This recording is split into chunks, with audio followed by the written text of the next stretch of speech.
তাকবীর দিতে তো এখন আর আমাদের কোনো ভয় নাই, না ভয় আছে?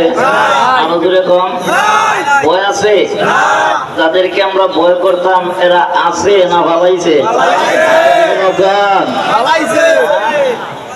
এরা তাকবীর দিলে পরে ভয় হইতো। মুসলমানের নারে তাকবীরের আওয়াজের পাওয়ার এত বেশি, নাস্তিক মুরতাদের মসন যেভাবে তরতরাইয়া খাবে, কথা কোন ঠিক কিনা? নারে তাকবীরের আওয়াজ দিলে নাস্তিক মুরতাদের মসন তরতরাইয়া খাবে, কথা বলেন ঠিক কিনা? মুসলমানদের শুধু বাংলাদেশের স্বৈরাচার খুনি শেখ হাসিনাই ভয় পায় না, মুসলমানদেরকে তাম বিশ্বের নাস্তিক আর মুরতাদ ইহুদি খ্রিস্টানরা ভয় পায়। কারণ এরা জানে যে মুসলমানের কাছে এমন এক স্পেশাল পাওয়ার আছে যে পাওয়ার তাদের পারমাণবিক অস্ত্রের সামনে মোকাবেলা করতে পারে। এই পাওয়ারের নাম হলো ঈমান। বলেন এই পাওয়ারের নাম কি ভাই? আমার কি এখন কি? মুসলমানরা যখন ঈমানি পাওয়ার নিয়ে নারে তাকবীরের আওয়াজ দিয়ে চরমোনার ময়দান থেকে, সারসিনার ময়দান থেকে যখন নারে তাকবীরের আওয়াজ দিয়া মাঠে ময়দানে নামিয়ে যায়, তখন নাস্তিক মুরতাদরা পালাইতে বাধ্য হয়ে যায়। বলেন ঠিক না? এই দেশ আল্লাহর ওলিদের দেশ, এই দেশ উলামায়ে কেরামের দেশ, এই দেশ মসজিদ মাদ্রাসার দেশ, এই দেশ কোরআন হাদিসের দেশ। কথা বলেন, এই দেশে মসজিদ থাকবে, মাদ্রাসা থাকবে, কোরআন থাকবে, উলামায়ে কেরাম থাকবে, আউলিয়ায়ে কেরাম থাকবে। কথা বলেন ঠিক কি? তাদের বিরুদ্ধে কথা বলবেন, শেষ হয়ে যাবে। শেষ হয়েছে কি হয়েছে না? আমাদের কি অপরাধ ছিল? কি অপরাধ ছিল আমাদের?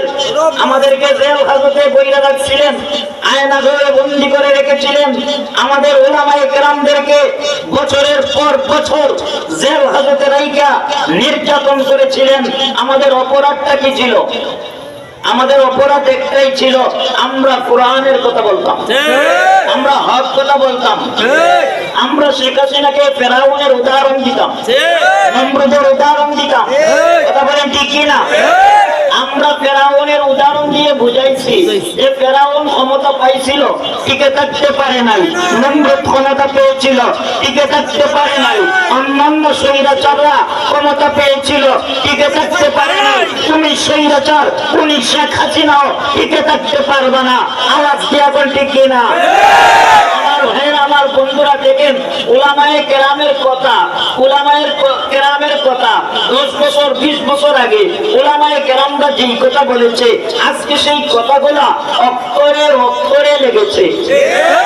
বলেন ঠিক কিনা?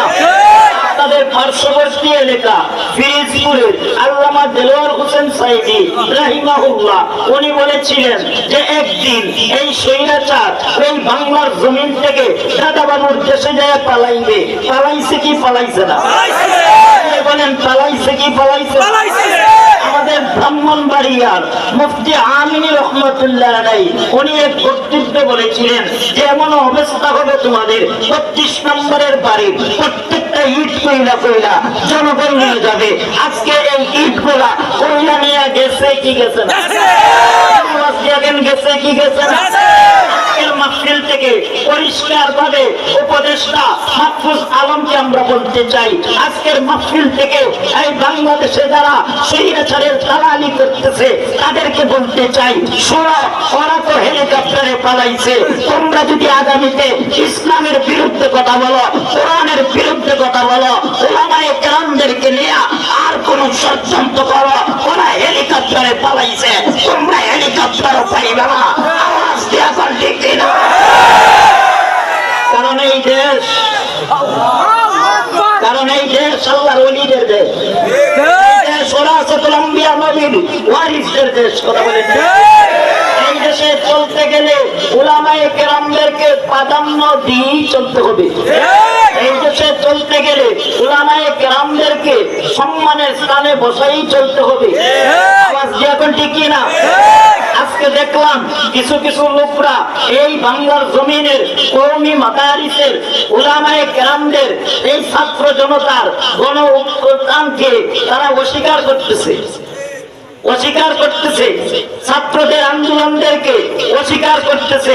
আমরা বাস্তবে দেখেছি, শুধু আমরা নয়, বাংলাদেশের সারা বিশ্বের মানুষ দেখেছে এই কওমি মাদারিসের ছাত্র জনতার এই আন্দোলনে অংশগ্রহণ ব্যাপকভাবে বেশি ছিল। কথা বলেন ঠিক কিনা? এখন ঠিক কিনা? আপনাদের এই বরিশালের সাহেব সরমনের বিশ্বাস দামাত বারকাত হুম প্রথম হুঙ্কার দিয়ে গণভবনে প্রবেশ করেছিলেন। আজকে তোমরা বলতেছ তোমরা গণভবনে ঢুকেছ, আজকে তোমরা বলতেছ তোমরা আন্দোলন করেছ, ছাত্র আন্দোলন করে নাই। এই বান্দা শুনিয়ে রাখো, এই দেশ মুসলমানের দেশ, এই দেশ কওমি মাদারিসের দেশ। কথা বলেন ঠিক কিনা? কোন বিপ্লব ঘটাইলে ছাত্ররাই ঘটাইছে, এখন ঠিক কিনা? এই দেশের কওমি মাদ্রাসার ছাত্ররাই ঘটাইছে। কথা বলেন ঠিক কিনা? আরো দূরে আওয়াজ কি? এখন এদের দিলে ছিল ইমানি তামান্না। কথা বলেন ঠিক কিনা? এদের দিলে ছিল ইমানি পাওয়ার। কথা বলেন ঠিক কিনা? আমরা বলা লাগবে না, আমরা বলা লাগবে না। আমি বলি, যুগের আবু তালেব পিনাকি ভট্টাচার্য একটা লোক আছে, চিনেন না? চিনেন কি চিনেন না?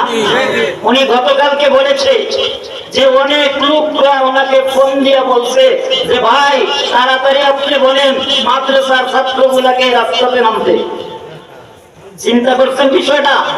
মাদ্রাসার ছাত্ররা রাস্তায় নেমেছে, আন্দোলন করেছে, সেই আন্দোলনের ফসল এই স্বৈরাচার মুক্ত দেশ হয়েছে। আমরা চাই এই দেশ থেকে আরো যত নাস্তিকতা আছে সব সংস্কার হয়ে যাক। কথা বলেন ঠিক? আপনারা দেখেছেন গত 2 দিন আগে ঢাকাতে বই মেলাতে একটা ঘটনা ঘটেছে। এই ভারতে পালিয়ে যাওয়া, বহু আগে পালিয়ে যাওয়া তাসলিমা নাসরিনের একটা বই বিক্রি করার জন্য তারা একটা স্টল দিয়েছে। এত বড় দুঃসাহস তারা পায় কই থেকে? কথা বলেন ঠিক কিনা? এই দেশে আর কোন নাস্তিকবাদী চলবে না। কথা বলেন ঠিক কিনা? এই দেশে কোন নাস্তিকের এজেন্ডা বাস্তবায়ন হলে আমরা দেব না, দিতে হয় রক্ত দেব। কথা বলেন ঠিক কিনা?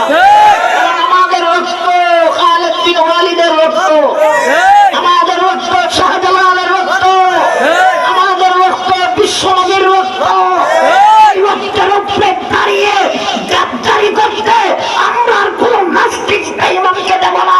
কারা কারা রাজি আছো বইটা? যদি নাস্তিক নিরন করতে যায়, যদি আমাদের তাদের রক্ত দিতে হয়, কারা কারা তাদের রক্ত দিতে রাজি আছো? আল্লাহ কবুল করুক, আল্লাহ কবুল করুক, আল্লাহ